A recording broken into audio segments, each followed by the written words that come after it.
시대별로 태어났던 위대한 민족의 지도자들이 있습니다. 모세를 이야기하면 이 사람은 나이 40세까지 애고의 왕자로 있었는데 그는 부족한 것이 하나도 없었습니다. 권력이 있었고 재물이 있었고 그리고 뛰어난 지식이 있었으며 그는 다음 애고의 왕이 될 수 있는 서열 1순위였습니다. 그런데 이 사람이 말 한마디에 수많은 사람들을 수족같이 부를 수 있는 사람들이 있었습니다. 젊음이 있었습니다. 그런데 나이 40세 이 사람은 사람을 때렸는데 죽었습니다. 이 사람은 수배자가 되어서 도망을 하게 됩니다. 애굽이라는 곳에서 도망한 그는 사막에서 인적이 없는 아무도 찾아오는 이곳에서 그는 40년 동안 그는 방랑자 생활을 하게 되며 도망자 생활을 하게 됩니다. 처갓집에서 40년 세월 보낸 그는 나이 80세가 되었습니다. 그는 아무것도 가진 것이 없습니다. 얼마나 이 사람이 비참했느냐면 하나님께서 찾아오셔서 애굽에 내려가서 하나님 백성들을 건져내서 가나안 땅 데려가라 할 때 뭐라 그랬습니까? 나는 입이 뻣뻣하고 혀가 둔한 자입니다. 그런데 사도행전 말씀에 오게 되면 이 사람은 말 잘하기로 유명했던 웅변가였습니다. 그러나 40년 세월이 지난 동안에 이 사막에서는 누구하고도 대화할 사람이 없습니다. 성경 말씀은 이렇게 기록하고 있습니다. 출애굽기 3장 1절 말씀에 보게 되면 모세가 그 장인 이도의 양떼를 치더니 이렇게 기록하고 있습니다. 처갓집 생활 40년 만에 이 사람은 자신의 양 한 마리 없이 장인 양을 치고 있었습니다. 그때 나이가 80세입니다. 이때 하나님이 찾아오셔서 전격적으로 모세는 전혀 상상하지 못했습니다. 이렇게 살다가 죽는가 보다 했는데 돈 없습니다. 권력 없습니다. 배운 지식도 다 잊어버렸습니다. 심지어 자신의 이름마저 기억하지 못하는 이 사람, 하나님이 그러나 그를 이름을 기억을 하셨습니다. 40년 동안 아무도 불러주지 않았던 이 모세 이름을 출애굽기 3장 1절에서 5절 말씀에 보게 되면 하나님 찾아오시더니 모세야 모세야 부르셨습니다. 세월이 흘러도 10년이면 강산이 되는데 40년이 흘러가도 하나님은 나를 다 잊어버리고 아무도 기억하지 않아도 하나님은 잊지 않으시고 나를 기억하신다는 것입니다. 그 황량한 사막에 찾아오시더니 나이 80세 나이 상관없습니다. 가진 돈 없어도 상관없습니다. 권력 없어도 상관없습니다. 지식이 없어도 관계없습니다. 하나님께서 예고 없이 찾아오셔서 하루아침에 민족의 지도자로 세우시게 됩니다. 바로 이 현장이 오늘 또 그 하나님은 여러분과 함께하고 계신다는 사실입니다. 오늘 이 시간까지는 나는 힘들고 어렵지만 낙심하지 말 것은 하나님께서 내일 나를 어떤 사람으로 하나님께서 세울지는 아무도 모릅니다. 성별 상관없습니다. 나를 대신하셔서 자식을 세우시든지 남편을 세우시든지 아내를 세우시든지 하나님 누구를 통해서 내 가문에 하나님께서는 반드시 서시는 사람이 있다는 것입니다. 성경 말씀 보게 되면 요셉이라는 사람이 있습니다. 17세에 노예로 팔려갔습니다. 이 사람은 남의 나라 땅에 가서 13년 만에 하나님께서 예고 한마디 하시지 아니하고 바로 전격적으로 국무총리로 세우게 됩니다. 모세가 그랬습니다. 요셉이 그랬습니다. 또 한 사람이 있습니다. 누구입니까? 여호수아라는 사람이 있습니다. 여호수아는 여호수아 1장 1절 말씀을 보게 되면 모세의 수종자라고 있습니다. 이 수종자는 말은 종이란 말입니다. 그런데 하나님께서는 120세 나이로 모세가 이 땅 떠날 때에 하나님께서는 신명기 34장 9절이 이렇게 말씀합니다. 너는 여호수아를 데려다가 안수하라 이렇게 말씀합니다. 여호수아는 몰랐습니다. 잠시 전까지도 몰랐습니다. 자신이 지도자가 되리라고는 상상 못했습니다. 모세도 몰랐습니다. 요셉도 몰랐습니다. 여러분도 모르고 있습니다. 그러나 하나님은 여러분을 서신다는 사실입니다. 난 능력이 없습니다. 하나님, 나 가진 돈 없습니다. 젊음이 없습니다. 내 환경은 비참합니다. 그럴지라도 하나님께서는 요셉만큼 비참한 사람이 없었습니다. 노예 중에 노예로 이 사람은 돈 20에 팔려간 사람이었습니다. 그 당시 노예 제도는 돈을 주고 산 사람은 이 사람을 죽여도 살인죄에 해당이 되지 않는 그런 무시무시한 그런 시대였습니다. 그런 항상 바람 앞에 촛불 같은 인생을 살았던 요셉도 하나님께서 전격적으로 찾아오시더니 애굽의 국무총리로 세우셔서 모든 사람을 지배하게 만드십니다.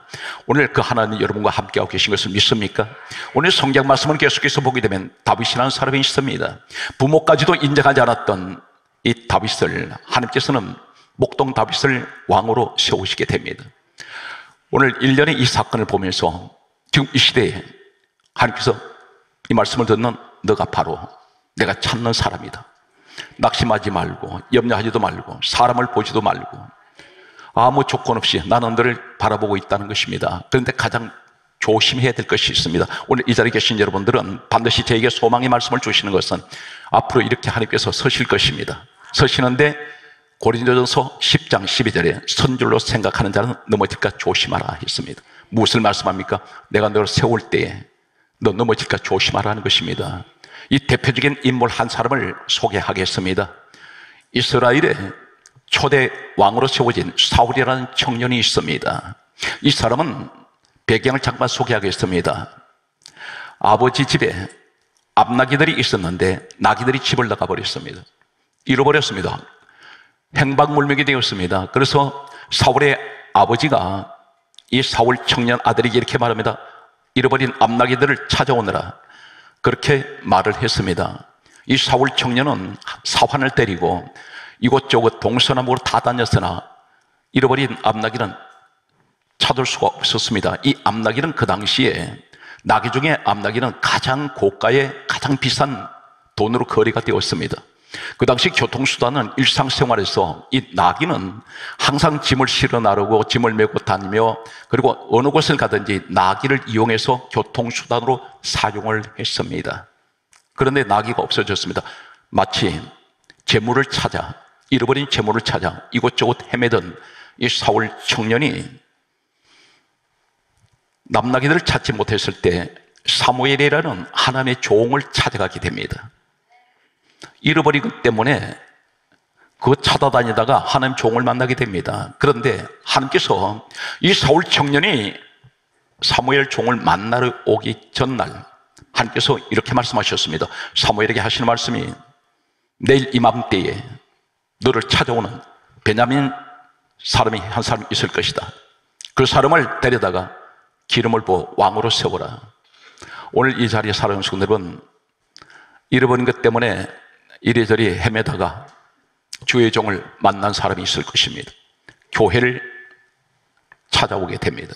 잃어버린 것 때문에. 무엇을 잃어버렸습니까? 건강을 잃어버려서 그것 때문에 교회로 나오게 된 동기가 있습니다.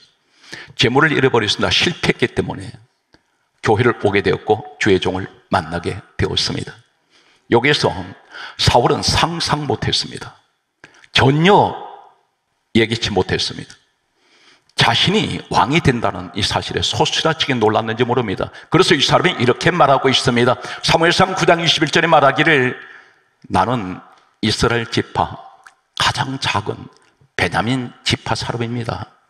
그러면서 하는 말이, 내 가족은 베냐민 모든 가족 중에 가장 미약합니다. 이 말이 무슨 말입니까? 어떻게 나 같은 것이 왕이 될 수가 있겠습니까? 이 사람은 대단히 겸손합니다. 왕으로 세워날 때 춤추고 좋아하지 않았습니다.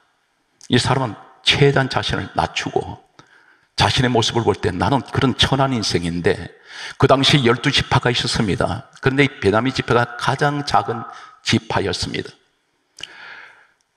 하나님께서는 그럼에도 불구하고 이 사울을 왕으로 세우시는데, 오늘 이 말씀을 들을 때 막연하게 사울이라는 사람이 그래서 왕이 되었구나, 그 사실이 아니라 이 말씀을 주시는 분이 누굽니까? 하나님께서 누구에게 주고 계십니까? 말씀을 듣는 사람이 주인공입니다. 오늘 이 자리에 여러분에게 이 말씀이 무슨 말입니까? 나는 전혀 상상 못했는데 하나님은 무엇을 준비하고 계시더라는 것입니다. 여러분에게 좋은 것을 준비하고 있습니다. 이 사울은 잃어버린 것 때문에 돌아다니다가 그 재물을 나귀 차도로 다녔는데, 그거 찾다가 주의 종 만났더니 하나님은 미리 기다리고 계셨다는 듯이 이 사람에게 왕이라는 자리를 준비하고 계셨습니다. 오늘 여러분이 그런 자리를 하나님께서는, 나는 전혀 생각하지 못하는데 누구를 통해서 어떻게 역사할지 모르지만 하나님이 하시는 방법은 예고가 없습니다. 지금도 여러분 모르고 있다는 사실입니다. 저는 이 말씀을 준비하다가 우리 성도들 다 제가 존경하고 좋아합니다. 사랑합니다. 그 가운데 한 분이 대단히 직장생활 하시면서 어려움을 겪으신 분이 계십니다. 저에게 만나서 상담하시다가 도저히 견디지 못할 만큼 그 직장이 어려워서 여러 가지 많은 시기 질투로 인해서 어려움을 겪고 계신 것을 듣고, 참고 기다리십시오, 하나님께서 좋은 일을 예배하고 계십니다 했는데, 이분이 건국대학교 교수로 가셨습니다. 놀라운 일입니다. 전역 직장생활 하시던 분이 건국대학교 교수로 초빙이 되었습니다. 사랑하는 성도 여러분, 어떤 악조건이 하더라도 불평하지 마십시오. 하나님이 준비하고 있습니다. 거기에 따라서 하나님께서는 나를 위하여 준비하고 계십니다. 이 사울에게 주신 것은 왕의 자리였습니다. 그런데 이상한 내용이 소개됩니다. 왕으로 기름 부으셨는데 하시는 말씀이 사무엘 종을 통해서 이렇게 말씀합니다. 사무엘상 10장 2절을 보면 너는 라헬의 묘지에 가라 그런 말합니다. 여기서부터 출발하라는 것입니다. 라헬의 묘지로 가서 거기서부터 왕의 첫걸음이 거기서 시작됩니다. 왜 왕의 무덤으로, 이 라헬의 무덤으로 보냅니까? 라헬이란 사람이 누굽니까? 바로 베냐민을 낳았던 어머니입니다. 그 무덤으로 먼저 보냅니다. 이 사울은 베냐민 후손입니다. 그 집안의 혈통을 가지고 태어난 후손인데 왜 라헬의 묘지에 보낼까요? 거기서부터 왕의 시작이 된다는 것입니다. 무엇을 말씀하고 있을까? 대단히 중요한 말씀입니다. 선줄로 생각한 자는 넘어질까 조심하라 말씀하셨는데 왜 여기 먼저 보냅니까? 창세기 35장 16절에서 20절까지를 소개하겠습니다. 라헬이 임신을 했습니다. 베냐민을 임신했습니다. 베들레헴 길에서 이 베냐민 나타가 라헬이 죽었습니다. 왜 죽었습니까? 베냐민 나타가 죽었습니다. 왜 죽었습니까? 베냐민 살리려고 죽었습니다. 이 라헬이 죽지 않으면 베냐민 살아날 수 없습니다. 왜 라헬이 죽었습니까? 베냐민 대신해서 죽었습니다. 거기서 태어난 사람이 바로 사울의 첫 조상인 베냐민입니다. 여기서 출발시킵니다. 무엇을 말씀할까요? 오늘 이 말씀을 접할 때에 도대체 이 말씀이 무슨 내용입니까, 아버지? 이렇게 질문할 수가 있습니다. 성경을 소개합니다. 요한복음 5장 39절에 예수님께서 오셔서 하실 말씀이 이 땅에 오셨을 때 이렇게 말씀합니다. 이 성경은 내게 대하여 증언하는 것이다. 예수님 이야기라는 것입니다. 요한복음 5장 46절에 말씀하시기를 모세는 내게 대하여 기록하였음이니라 그렇게 말씀하셨는데 창세기 35장 16절에서 20절에 라헬이 베들레헴에서 베냐민 나타가 죽은 이 사건이 예수님 사건이라는 것입니다. 이 창세기는 모세가 기록했습니다. 창세기, 출애굽기, 레위기, 민수기, 신명기 5권의 책은 모세가 기록했는데 이 성경이 예수님께서 분명히 말씀하셨습니다. 요한복음 5장 46절에 모세는 내게 대하여 기록했다. 그렇다면 이 라헬 사건은 무엇을 말합니까? 이것이 바로 복음이라는 것입니다. 라헬은 베냐민 나타가 죽었는데, 라헬은 베냐민 살리려고 죽었는데, 라헬은 베냐민 대신해서 죽었습니다. 안 그러면 이 베냐민 못 살아납니다. 바로 무엇을 말씀합니까? 예수님께서 이 라헬 사건을 통해서 우리에게 가르치는 것은 예수님이 어떤 분입니까? 성경 말씀이 이렇게 말씀합니다. 로마서 5장 8절에 예수 그리스도는 우리를 위하여 죽으셨습니다. 분명히 그렇게 말씀합니다. 이 성경은 전부 예수 이야기라는 것입니다. 성경 말씀은 이렇게 기록하고 있습니다. 고린도전서 15장 3절 말씀에 보게 되면 예수 그리스도께서는 우리 죄를 위해서 죽으셨다 했습니다. 더 중요한 말씀은 고린도후서 5장 14절과 15절 두 번 강조합니다. 예수 그리스도께서는 거기에 따라서 우리를 대신하여 죽으셨습니다. 바로 그 말씀이 예언적으로 뭘 말씀합니까? 라헬이 베냐민 대신하여 죽었다는 것입니다.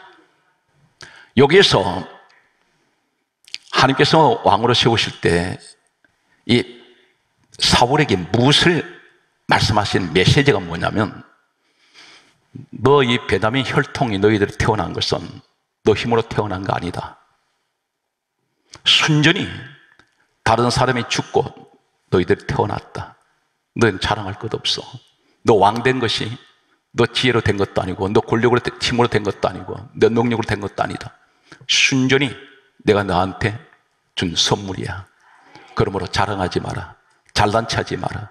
교만하지 마라. 이거 전부 태어날 때부터 너희들은 너 힘으로 나온 게 아니다. 그러므로 너는 자랑할 것도 없고 교만하지도 말고 잘난 체하지도 말고 네가 했다고 하지 말아라. 여기서부터 출발시킨 겁니다. 그런데 우리가 이 사울이 처음에는 얼마나 겸손했는지 모릅니다.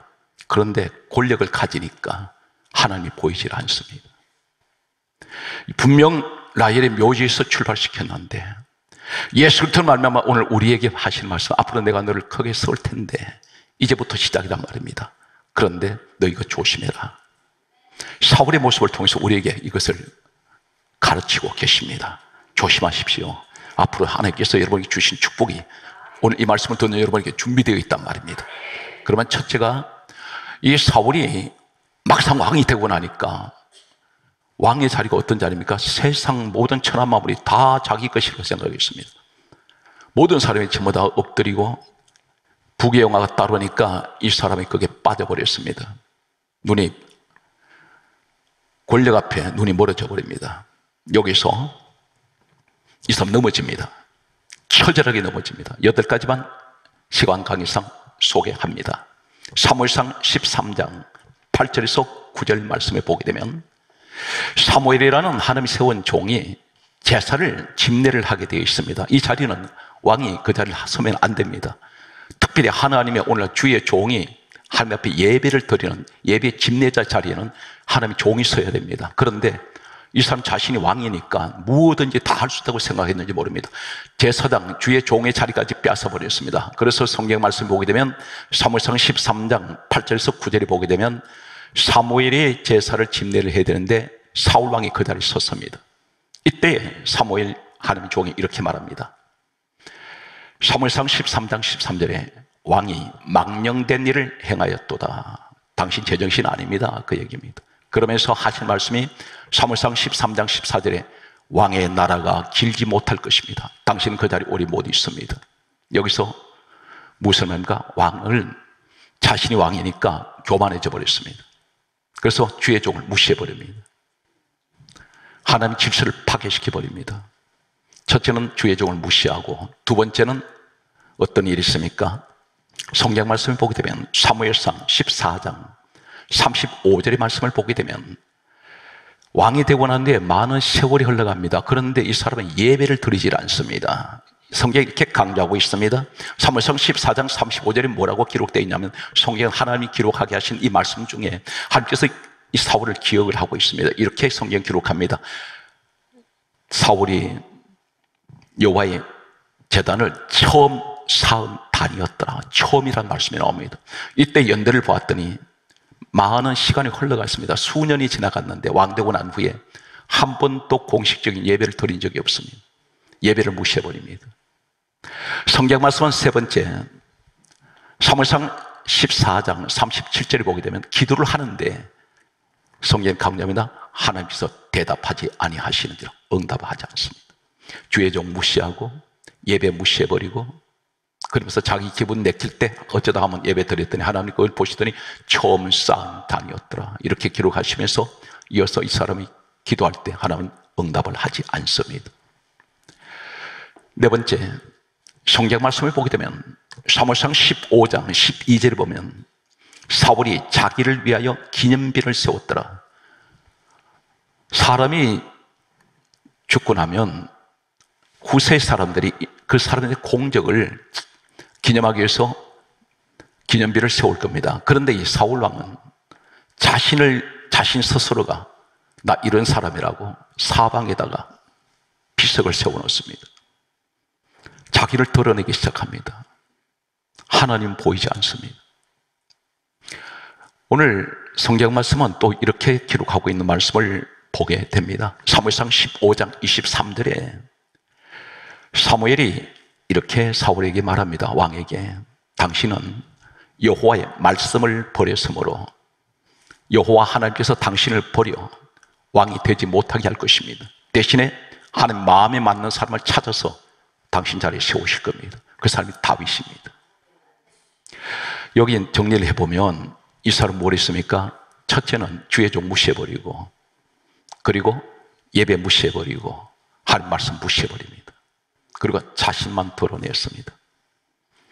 이 사람이 왕될 사람이 아닌데 왕으로 세워놨더니 거기 빠져버렸습니다. 사랑하는 성도들, 이거 참 조심해야 됩니다. 이런 말 있죠. 있을 때 잘해. 이 말씀 무슨 말입니까? 주실 때 잘해라. 재물 주실 때 잘하고, 건강 주실 때 잘하고, 하나님 축복하실 때 잘하라 말입니다. 그런데 한번 망가져버리면 넘어지는 그 통증은 이루 말할 수가 없습니다. 많은 것을 가지고 있다가 잃어버려 보세요. 얼마나 불편한지 모릅니다. 몸 건강하다 보니 들어 누워버리면 내 마음대로 못 일어납니다. 온몸이 쑤시고 아파서 견디질 못합니다. 이런 진통을 왜 겪습니까? 하나님께서 세우실 때, 내가 주실 때 더 예배 잘 드리고 하나님 더 가까이 해야 되는데, 주시고 났더니 오히려 하나님을 동져버리는 이 사울의 모습을 보면서 우리에게 하신 말씀은, 제게 강하게 주신 메시지가 있습니다. 이 자리에 여러분 가운데 하나님 주시고자 하는 축복이 있습니다.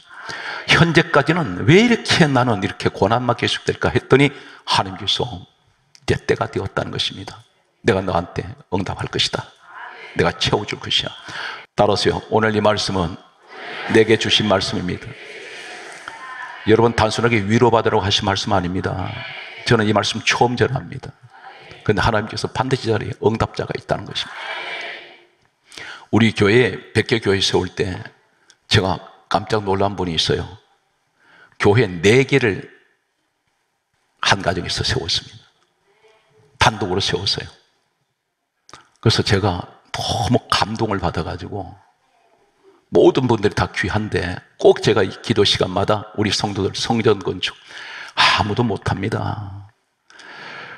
오늘 성경 말씀은 놀라운 사실은, 이 사람이 계속해서 하나님 말씀 무시하고 예배 무시하고 주의 종 무시하고 자기 자꾸 드러내니까 사무엘상 16장 14절에 이렇게 말씀합니다. 여호와 영이 떠나고 악령이 그에게 임해버립니다. 하나님 영, 성령은 떠나버렸어요. 떠났더니 기다렸다는 듯이 악령이 찾아들어오니까 번뇌하였더라. 살아온 성들은 번뇌가 뭡니까? 머리가 늘 아파요. 늘 고통스러워요. 이거 절대 성령 역사 아닙니다. 뭔가는 하나님 보실 때 마음에 들지 않는 부분이 있다는 것입니다. 성경 말씀은 더 충격적인 내용이 있습니다. 하나님께서 왕 세워주셨고, 너희가 베냐민, 너희 혈통은 너희들 스스로 태어난 거 아니야.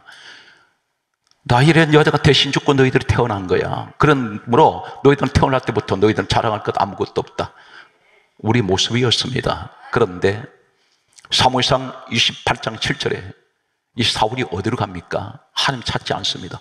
무당 찾아갑니다. 신재판 여인을 찾아가서 죽은 사무엘을 불러 올리라고 말합니다.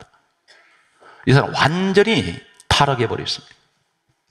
악령이 잡을 때에 반드시 무속인을 찾아갑니다. 귀신이 끌고 갑니다. 하나님께서 이 모습을 지켜보시다가 결국 어떻게 합니까? 사무엘상 31장 4절에 자살해버립니다. 이것이 가장 비극적인, 이 베냐민 지파에서는 왕이 나올 수가 없었습니다. 오늘 여러분 가정에, 우리 가문에는 재벌이 나온 적이 없고 위대한 그런 사람이 나온 적이 없지만 오늘 여러분 당대에 여러분이 나올 수 있다는 것입니다. 그런데 베냐민을 그렇게 세우셨는데 실제적으로 하나님이 왕으로 세우신 지파는 야곱의 넷째 아들 유다 지파를 통해서 다윗 왕이 서게 됩니다. 그런데 그 초대로 베냐민 지파의 사람을 세웠는데 이 사람 감당을 못합니다. 그래서 성경에 이렇게 말씀했죠. 내 믿음대로 될지어다. 이 말이 무슨 말인지 아십니까? 로마서 9장 24절에 우리를 거르시라 그래요. 그런데 내 믿음대로 될지어다 이 말은 너 준비된 그릇대로만 채운다는 겁니다. 작은 종자기 그릇이면 똑같은 날 비가 쏟아질 때에 준비된 그릇대로만 받습니다. 비는 계속 내립니다. 도럼통 같은 그릇 준비된 사람은 계속 똑같은 비는 내리는데 거기 받습니다. 그러나 종자기 같은 그릇 준비하고 나가면 아무리 채워도 그거밖에 못 받습니다. 오늘 사람 손으로는 큰 비전을 가지세요. 왜 그렇습니까? 내가 내 자신을 볼 때는 할 수 없는 것 같은데 주님을 보면 불가능이 없습니다. 다 이루어질 수 있습니다. 그러므로 성경 말씀은 이렇게 강조합니다. 베드로전서 5장 5절 말씀에 하나님께서 이렇게 말씀합니다. 하나님께서는 교만한 자는 대적하시되 겸손한 자에게는 은혜를 주시느니라. 그렇게 말씀하시면서 바로 이어서 하시는 말씀이 우리에게 지금 주시는 말씀, 선줄로 생각하거든 넘어질까 조심하라. 이 말씀이 바로 어떻게 적용됩니까? 베드로전서 5장 6절에 이렇게 말씀합니다. 주 앞에 겸손하라. 때가 되면 너희를 높이시리라. 오늘 이 시간이 그 때가 된 줄로 믿습니다. 따라서 주여 지금이 응답의 때입니다. 그게 따라서 주여 지금이 고난이 끝난 때입니다. 하늘문이 열리는 축복이 여러분과 함께 하시기 바랍니다. 오늘 성경 말씀은 그렇게 말씀하시면서 베드로전서 5장 6절에 이렇게 말씀하고 있습니다. 주 앞에 겸손하라. 때가 되면 너희를 높이신다 말씀하시면서 7절에 뭐라 말씀합니까? 너희 염려를 다 주께 맡기라. 이는 그가 너희를 돌보심이라. 하나님께 맡겨버리면 돌보심이다. 누구에게 말씀합니까? 겸손한 자. 예수님 성품 가진 분들이 계세요. 그분이 누구신지 아십니까? 막 귀신 쫓아내고 능력 행하고 아니에요. 주님께서 보실 때 너는 다 닮았구나. 너하고 똑같은 마음을 가지고 있구나. 그분이 누굽니까? 마태복음 11장 29절에 예수님은 주님이 직접 말씀하세요. 나는 마음이 온유하고 겸손하다. 온유란 마음이 부드러운 분. 인자하세요. 그리고 겸손하시다 있습니다. 오늘 이 시간 겸손의 영을 가진 분이 있습니다. 혈기를 가진 것은 그 혈기를 통해서 누가 들어간지 아세요? 성경에 봤더니 마귀가 들어가요. 그런데 겸손한 사람은 항상 성령이 붙잡고 있습니다. 그 성령의 성품, 신의 성품이 겸손입니다. 마지막 말씀이 결론이 되겠습니다. 고린도전서 10장 31절에 다음과 같이 말씀합니다. 먹든지 마시든지 무엇을 하든지 다 하나님의 영광을 위하여 하라. 사랑하는 성도들은 늘 감사하십시오. 그리고 숨쉬는 순간순간 하나님 영광 받으세요. 그리고 오늘 이 말씀을 내가 붙들고 하나님, 제가 바로 힘들고 어려운 순간이 이제 끝이 나고 이제 하나님 올 한 해 마감되고 나면 반드시 내년에는 큰 축복이 오는 하나님께서 예비하신, 나는 전혀 모르겠는데 하나님께서 준비하신, 반드시 나를 향하신 큰 축복이 있을 줄 믿습니다. 우리 아이를 향하여, 내 남편을 향하여 반드시 이루시고자 하는 뜻은 그것이 바로 이루어지는 하나님, 내년 한 해가 시작되게 하여 주옵소서. 모든 범사에 하나님 크신 은혜가 함께 하시기를 주의 이름으로 축복합니다.